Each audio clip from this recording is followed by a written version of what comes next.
राज्यभरात ST bus कर्मचाऱ्यांचा संप सुरू आहे। पगार वाढ करण्यात यावी या मागणीसह अनेक मागण्या त्यांच्या आहेत। या संपामध्ये सहभागी झालेल्या एसटी कर्मचाऱ्यांच्या प्रतिक्रिया जाणून घेण्यासाठी मी अहमदपूर बस स्थानकामध्ये आलो आहे। तुम्ही माझ्या उजव्या साईडला बघू शकता, हे अहमदपूरचं बस स्थानक कालपासून जे आहे अगदी शुकशुकाट या बस स्थानक परिसरामध्ये तुम्हाला दिसतो आहे। माझ्यासोबत काही या संपामध्ये सहभागी झालेले एसटी बस कर्मचारी आहेत, आपण त्यांच्याकडे जाऊया। सर, काय सांगाल, कालपासून तुमचा हा जो संप आहे आज दुसरा दिवस आहे, काय भावना आहेत, काय प्रतिक्रिया आहेत? आम्हाला मुळात राज्य सरकारी कर्मचाऱ्यांप्रमाणे वेतन या मुद्द्यासाठी आम्ही धरणे आंदोलन केलेलं आहे। तर मागील 7 ऑगस्ट रोजी मुख्यमंत्री साहेबांसोबत कृती समितीची बैठक झाली होती।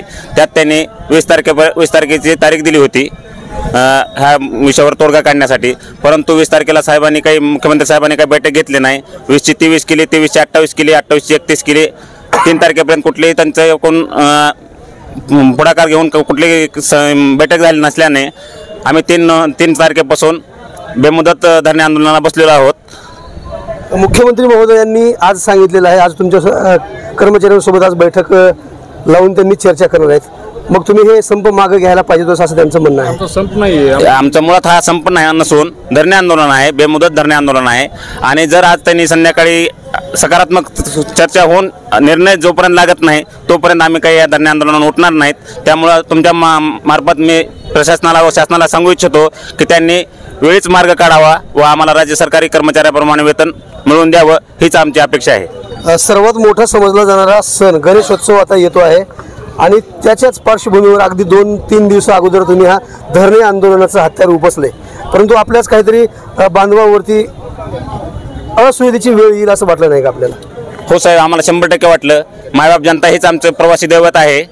आम्हाला त्या गणेशोत्सवासाठी प्रवाशांची हेळसांड करायची नव्हती आणि आमच्याकडून झालीही नाही। आम्ही गेल्या 9 ऑगस्टला धरणे आंदोलनाची नोटीस दिली होती, पण मुख्यमंत्री साहेबांनी 20 तारखेला बैठक घेतो असं सांगून ते घेतल्या नसल्या कारणाने आम्ही 7 ऑगस्ट रोजीच 3 तारखेचं धरणे आंदोलनाची नोटीस दिली होती।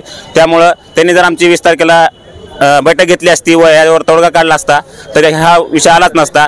हे आमच्याकडे कर्मचाऱ्याकडे कुठल्याही प्रकारचे गणेशोत्सवासाठी जाणाऱ्या लोकांची हेळसांड झाली नसून फक्त आणि फक्त शासनामुळे ही हेळसांड होत आहे आणि ही मुख्यमंत्री साहेबांमुळे हेळसांड होत आहे। याच धरणे आंदोलनामध्ये दुसरे सहभागी झालेले आंदोलक माझ्यासोबत असणार आहेत। तर या आंदोलनामध्ये सहभागी झालेले दुसरे आंदोलक माझ्यासोबत आहेत। काय प्रतिक्रिया तुमची? आज दुसरा दिवस आंदोलन सुरू आहे। आत्ताच तुमच्या सहकार्याने सांगितलं की हे आंदोलकामुळे हे लोकांची गैरसोय झाली नाही मुख्यमंत्र्यांसोबत। मुख्यमंत्री गाडी चालवत आहेत का? गाडी तर तुम्ही चालवत आहेत, वाहक आणि चालक तुम्ही संप आंदोलनामध्ये आहेत, मग मुख्यमंत्र्यांकडून हेळसांड होते असं कसं म्हणता येईल तुम्हाला?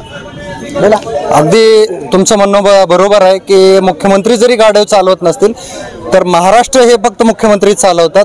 जनतेनं किंवा एसटी कर्मचाऱ्यांना आम्हीच त्यांना सत्तेवर बसवलं आणि सरकारवर बसवलेलं आहे। नक्कीच जसं ते सरकार चालवतात तसंच एसटी त्यांनी जरी त्यांनी अधिकृतरित्या चालवत नसतील आणि आम्ही चालवत असेल तर सरकार चालवणं त्यांची जबाबदारी आहे, कर्मचाऱ्यांचं पालकत्व घेणं त्यांची जबाबदारी आहे। तर मुख्यमंत्री महोदयाने आमचं पालकत्व घेऊन आमच्यावर निर्णय लवकरात लवकर घेणं अपेक्षित असताना कृती समिती आज 3 महिन्यापासून, म्हणजे बरेच दिवस तर लढतेच आहे, अधिकृत झालं 3 महिन्यापासून वारंवार शासनाच्या दारी खिटा म्हणजे दरवेळेस जाणं येणं सुरू आहे, तरी प्रशासनाला शासनाला काही गांभीर्य वाटत नाही।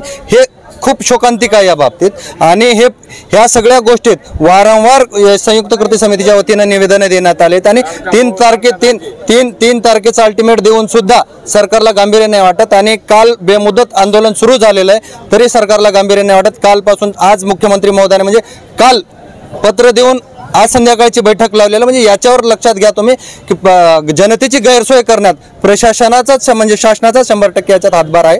जर शासनाला याची गैरसोय करायची नसती तर शासनानं तात्काळ बैठक लावून तात्काळ निर्णय घेतले असते आणि मुख्यमंत्री महोदय तात्काळ त्या बैठकीत उपस्थित राहून कर्मचारी आणि जनतेची हेळसांड होऊ दिली नसती। त्याच्यात नक्की शासनाचाच रोल आहे या सगळ्या गोष्टीत। कर्मचारी फक्त आपल्या पापी पोटाच्या प्रश्नावर बसलेला आहे, त्याच्यामुळे कर्मचाऱ्यांची काही चूक नाही।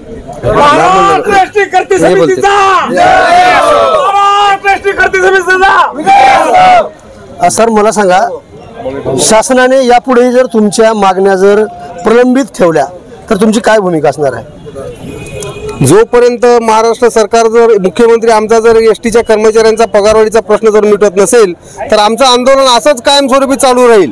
गेले 6 महिने आम्ही तब्बल घालवलेत या पगारवाढीसाठीच। कर्मचाऱ्यांनी आमचे लेकरबाळ सर्व रस्त्यावर उतरले होते त्या पिरियडमध्ये देखील। आम्ही तरी माघार घेऊन आम्ही त्यावेळेस 2000, 2500, 5000 जे काही आम्ही घेऊन मोकळून आम्ही कर्तव्य केलं।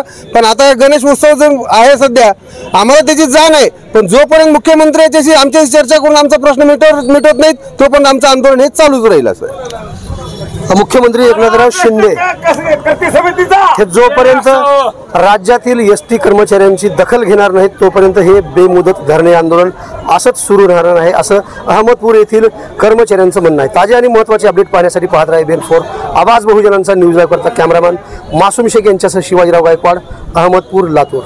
पुन्हा भेटणार आहोत पुढील बातमीमध्ये, तोपर्यंत जय हिंद। आवाज बहुजनांचा।